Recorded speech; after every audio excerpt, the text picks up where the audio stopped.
you're up first. Give me one. I know how much you love this. I'm going with Byron Kennedy to start off. The Byron Kennedy. Yes, that's where I'm going. Yes, the guy who gave away $500,000 football. Yes, I'm going to him as goats in a bad way from this past weekend. He's the guy that jumped out to me the most. We talked about him earlier. The public pressure.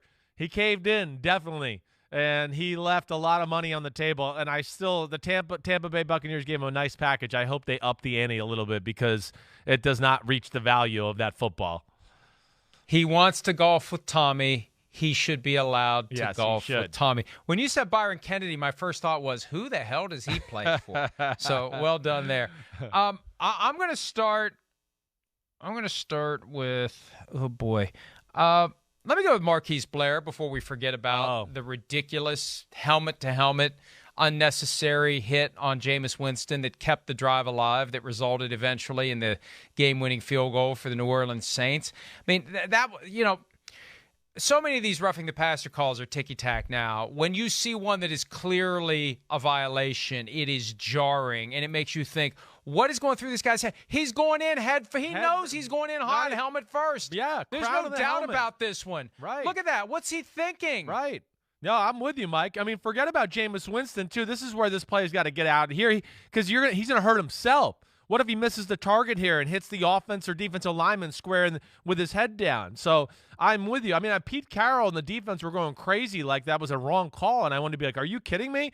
That was textbook. That'll be on the reel next year that they show the players at training camp of what not to do. So I hear you. That was definitely a big moment there. Okay, my next one, I'm going to go with Nick Sirianni, all right, for the Eagles here. Just for one reason, the head coach. They go into half. It is 17-7. Keith Gainwell fumbled, gave a short field, gave the Raiders a field goal to go in 17-7. You're down 10 points, and they kicked an onside kick. And to me, that's just the timing's not right there. That's where that's off. Like, I can get behind Dan Campbell's. They had some positive things. They were in the lead when they did it. So there's a little room for wiggle, a little wiggle room there. But down 10, that type of risky play, Derek Carr had already gotten a rhythm the way he was moving the ball. To me, that didn't make sense. That didn't. And that ended the game, really, because it gave a short field. The Raiders scored in the 4 or 5 plays, and that was night-night. But that, to me, was one of the weirder decisions of the weekend from a head coach. I'll go Taylor Heineke, generally because he isn't getting it done, but more specifically the dive to the end zone. Oh, right. To not quite as stupid as the dive for the pylon and the fumble that goes out of bounds in the end zone that we've seen Derek Carr do a couple of times in his career, but to not have the presence of mind as to the rule that if you do that dive and your knee hits, the ball's down where it was when your knee hits. You've given yourself up, and they didn't score.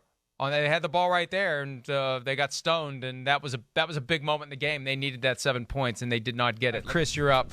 I'll go Mahomes. I will. I mean, just, again, he set a bar of excellence, and I'm not going to back down from the fact that I still think he's one of the best players in football, but he was a big issue for that loss. That was the worst he's ever played, as we discussed. Interception was bad, fumble, bad. I mean, he caused a lot of the problems. So doesn't make me proud to say it because I love the guy and I love watching him play, but I'm going to go Mahomes. I sometimes resist the low-hanging fruit. I resisted Patrick Mahomes, but hey, they met in the Super Bowl in Miami less than 2 years ago. Mahomes and Jimmy G. Yeah, I hear you. I mean, and we're not surprised at this point that Jimmy Garoppolo isn't playing well. He's middle of the pack at best. People get mad at me when I call him a middle of the pack quarterback. What? Go ahead and list all the quarterbacks, best to worst. He will be in the middle of the pack. Definitely below the middle of the pack. That's they're crazy. He's not the top half of the league for sure. Maybe top 20-ish, maybe. I don't know. We got some talented young guys. It's somewhere in the low 20s for me. I'm with you.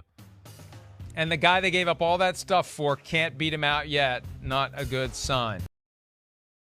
Hi, I'm Mike Tirico, and thanks for watching.